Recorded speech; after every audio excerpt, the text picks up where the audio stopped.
¿Qué tal? Muy buenas noches, soy Lili Telles.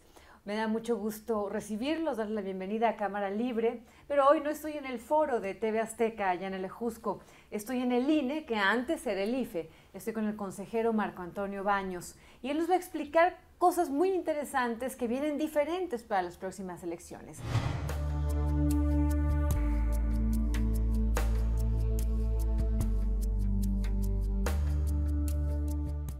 Consejero, muchas gracias por recibirnos aquí en sus oficinas en el INE.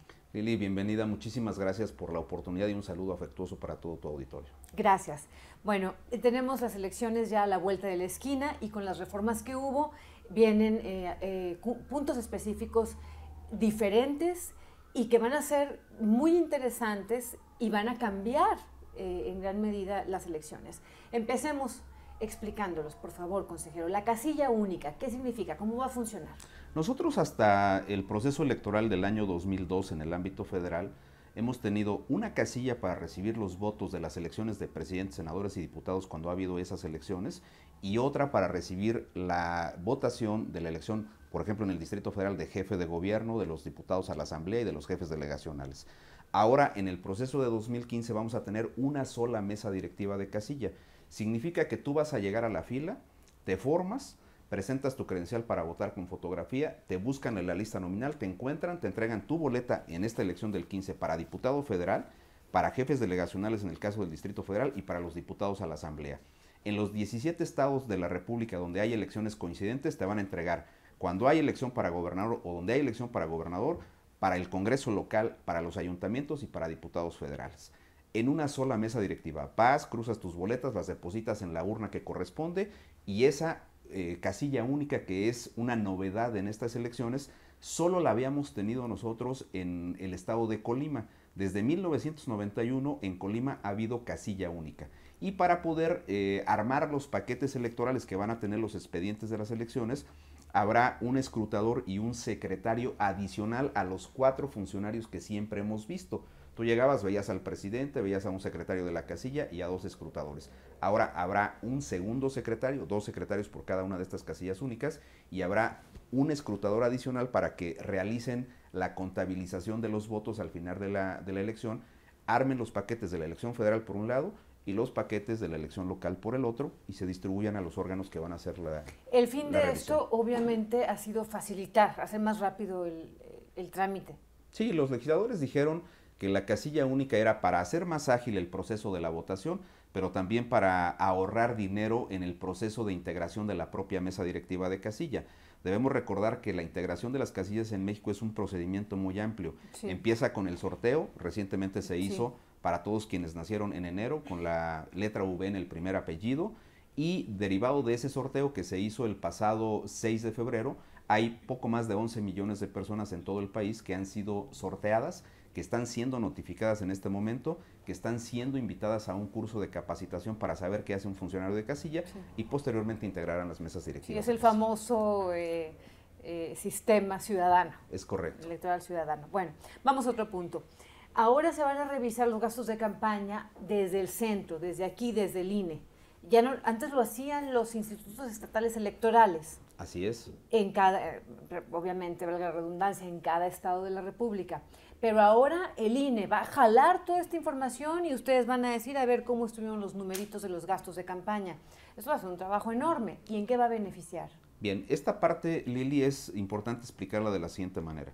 Primero, como bien lo has mencionado, hasta el 2012, la fiscalización, es decir, la revisión de cuánto dinero reciben los partidos y cómo lo gastan, se hacía diferenciada para las elecciones federales, presidente, diputados y senadores por parte del Instituto Federal Electoral, y a nivel de gobernador, congresos locales y ayuntamientos se hacía por el órgano electoral de cada una de las 32 entidades federativas. Cada instituto de los estados definía sus reglas, sus mecanismos de revisión de esos gastos.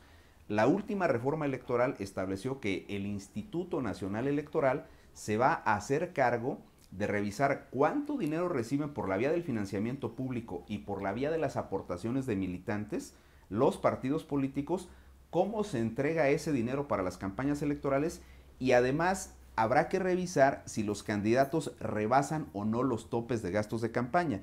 Todos los candidatos tienen un límite máximo de gastos que pueden realizar. Para efectos de las elecciones locales, cada instituto ha definido cuánto debe gastar un gobernador como máximo, un candidato a gobernador como máximo, cuánto un candidato a presidente municipal y cuánto un candidato a diputado local. Consejero, disculpe la interrupción, pero ese punto es muy importante porque generalmente se pasan de los gastos, del límite de gastos que tienen, no les alcanza. La realidad es que si cumplieran, les alcanzaría apenas para unos volantes y unas gorritas y unas tortas en un meeting. Todos sabemos que la realidad es que se pasan. Sin embargo, por alguna razón, algún mecanismo burocrático no lo pueden comprobar. ¿Ahora van a ser más eficientes? Sí, por supuesto. Sí van a poder decir, tú te pasaste, y qué consecuencias va a tener ahora el decir, tú te pasaste, sí, o sea, sí te vamos a sacar del asunto, de la jugada, porque te pasaste. Bien, este es un buen tema, Lili, porque todos los partidos políticos tienen obligaciones para tener cuentas bancarias, y los candidatos tienen que tener cuentas bancarias para que nosotros sepamos a través de la Comisión Nacional Bancaria y de Valores, ahí no tenemos restricciones a la información, sepamos cuánto dinero ingresa a esas cuentas y cómo lo aplican. Hay una parte ciertamente a la que tú te refieres, donde el Instituto Nacional Electoral tiene ciertas limitaciones. Si llega algún empresario, por ejemplo, que quiera apoyar la candidatura de un jefe delegacional o de un candidato a presidente municipal, pues nosotros no tenemos forma, salvo que tuviéramos una queja específica de que alguien entregó una cantidad. O X llega a apoyarlo con efectivo. Exacto. Esa parte, si no ingresa a una cuenta bancaria, es difícil que el Instituto Nacional Electoral tenga acceso a esa información. Pero si alguien tiene información de que ese dinero se le entregó al candidato o al partido político, puede denunciarlo. Puede denunciarlo y nosotros... Pero tendría, por ejemplo, ese ciudadano podría decir, yo sé que fulano de tal empresario le dio lana a este candidato, pero luego le van a decir, a ver, pruébalo. Bueno, vamos a revisar... Como que se va a atorar muy rápido. No es nada más saber, para que los ciudadanos, me refiero para que los ciudadanos estemos al pendiente. Si queremos denunciar algo así, ¿qué tenemos que tener? ¿Grabar con un teléfono celular la entrega? ¿O tener una grabación en audio? ¿O cómo? Alguna evidencia, algún elemento que nos permita a nosotros... ¿Pero qué tipo de evidencia? Pues, tú lo has mencionado, puede ser un video, puede ser... Un video sí es una prueba. Pues claro, es un indicio de que existe esa aportación. Puede haber una grabación determinada. Pero esos son pruebas a la hora de la hora. ¿Sí funcionan para tumbar a un candidato? En un procedimiento, lo que ha dicho los criterios de los tribunales y de la Corte es que cuando hay indicios, los relacionas con otros hechos para ver si hacen prueba plena. Voy a plantear un ejemplo. Vamos a suponer que un candidato ejerce dinero adicional al que tiene permitido. Bueno, entonces tenemos muchas formas de llegar a esas cantidades, porque se hacen auditorías a los mítines, y en esas auditorías de los mítines se revisa qué tipo de souvenirs se entregan, gorras, plumas. Y hacen un cálculo como de cuánto habrá costado. Exactamente. También revisamos los espectaculares. Tenemos nosotros forma de revisar en qué esquina, qué versión de un determinado espectacular se colocó de un candidato. Tenemos una auditoría a la propaganda que se publica en medios impresos. Si un candidato dice, por ejemplo, yo voy a publicar en un diario de circulación nacional o un diario de circulación plana, en lo más caro, por ejemplo. Exactamente, una propaganda que aluda a mi candidatura, y él cree que de eso no se va a dar cuenta el Instituto Nacional Electoral, pues hay un error, porque nosotros tenemos una auditoría a los medios impresos y tenemos una plataforma por vía satelital donde a través de una plataforma de Google nosotros podemos fotografiar todos los espectaculares que hay. Si por ejemplo un candidato sale vestido con un traje azul marino, con un eslogan que dice vamos a apoyar tal acción para política pública, y la siguiente semana aparece con un traje gris y una corbata roja donde está diciendo una propuesta distinta de su campaña, pues nosotros tendremos evidencias de que esos espectaculares aparecieron. Cuando el candidato y el partido te presentan los informes y te dicen, yo nada más contraté un solo espectacular en toda la campaña, pero nosotros tenemos las fotografías, es muy fácil hacer los cruces, y por si fuera poco, Lili, nosotros podemos ir directamente con los proveedores y decirle, a ver, dice el partido que tú le vendiste espectaculares para su campaña. enséñame por favor en tus registros contables las facturas que le expediste, cuánto le cobraste a este candidato. Consejero, ¿y tienen gente en todo el país suficiente para fiscalizar el detalle que está platicando? Sí, por supuesto, nosotros tenemos una estructura territorial. ¿Tienen un ejército? Tenemos una estructura territorial con 332 oficinas en todo el país y durante el proceso electoral hacemos contrataciones de personal eventual que nos ayuda en diversos trabajos. Integración de casillas, por ejemplo, traemos 38,000 personas ahorita en la calle haciendo las notificaciones. Para la unidad de fiscalización habrá también una contratación de un conjunto amplio de personas que van a apoyar las auditorías y la revisión de los informes. Y hay un detalle también que quisiera aprovechar, Lili, para informarte. Ahora la ley nos obligó a que tengamos un sistema de contabilidad en línea. ¿Qué significa? Que los partidos políticos no nos van a informar solamente por vía de papel, en forma impresa, la información de sus gastos. Es el famoso Sistema Nacional de Fiscalización. Es correcto. Es el nuevo. Es el nuevo, exactamente, se llama Sistema Nacional de Fiscalización, que tiene un componente que es fundamental, que es la contabilidad en línea. Estamos diseñando un sistema en el cual los candidatos, los partidos, irán anotando cuánto reciben y cuánto gastan.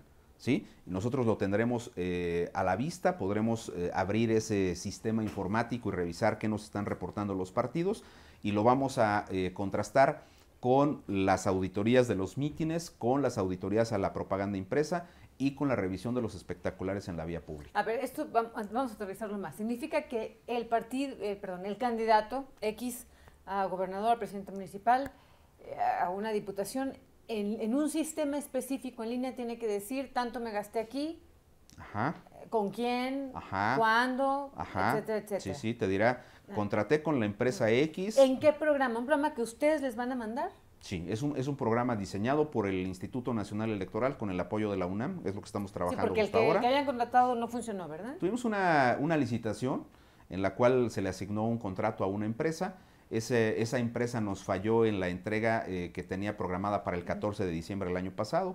Decidimos rescindir el contrato y ahora lo estamos desechando y ahora estamos avanzando con el propio personal del Instituto Nacional Electoral asesorado por la Universidad Nacional Autónoma de México. Entonces les van a decir, oye candidato, aquí está el programa para tu computadora y aquí vas a meter en el orden que yo te diga, INE, que yo te diga cómo me vas a explicar la información. Correcto, es correcto. Y entonces ustedes recogen esa información. Así es. Y también necesitan otro ejército de analistas. Pues sí, porque tenemos que ir revisando las cuentas uno por uno y además tenemos plazos fatales, porque recuerda que ahora la reforma electoral o la ley dice con toda claridad que si una persona que es candidato a un cargo de elección popular rebasa el tope de gastos de campaña hasta en un 5%, ejemplo, para diputado federal te puedes gastar 1,260,000 pesos en tu campaña. Si tú rebasas por un 5%, es decir, como por 60,000 pesos más, 60, 70,000 pesos más, ese tope de gastos de campaña, esa elección se tiene que anular. Se tiene que repetir la elección, pero además el candidato que ganó y que rebasó el tope de los gastos de campaña ya no puede volver a contender. El castigo es que ya no puede volver a contender. Es correcto, se anula la elección. Lo sacan y ya no vuelve a contender. Y este punto es muy importante, porque antes hacían trampa, pero se quedaban con el cargo. Sí, porque nada más significaba una multa para su partido, ni siquiera para el candidato. Sí, y se quedaban con el cargo. Sí, nada más era ridículo. Sí, imagínate, sin sentido. Un candidato rebasaba el tope de gastos de campaña, ¿no?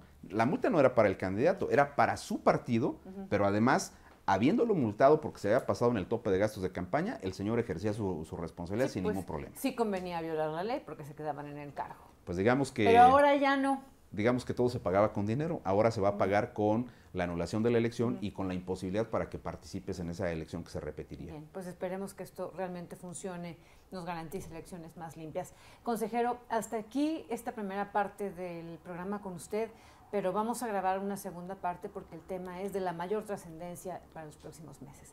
Le agradezco mucho que haya estado aquí en Cámara Libre esta noche. Muchísimas gracias, Lili. Yo les recomiendo que continúe con la programación de Azteca Opinión y que pase muy buenas noches. Soy Lili Telles, gracias. Tenemos más de 5,200 comedores comunitarios en todo el país. ¿En dónde come cuántas personas? Más de 650,000 personas están comiendo y desayunando en los comedores comunitarios. Por ejemplo, las escuelas de tiempo completo, una parte muy importante están siendo ubicadas en estas regiones de pobreza extrema alimentaria, porque también hay comedor escolar y ahí los niños desayunan y comen.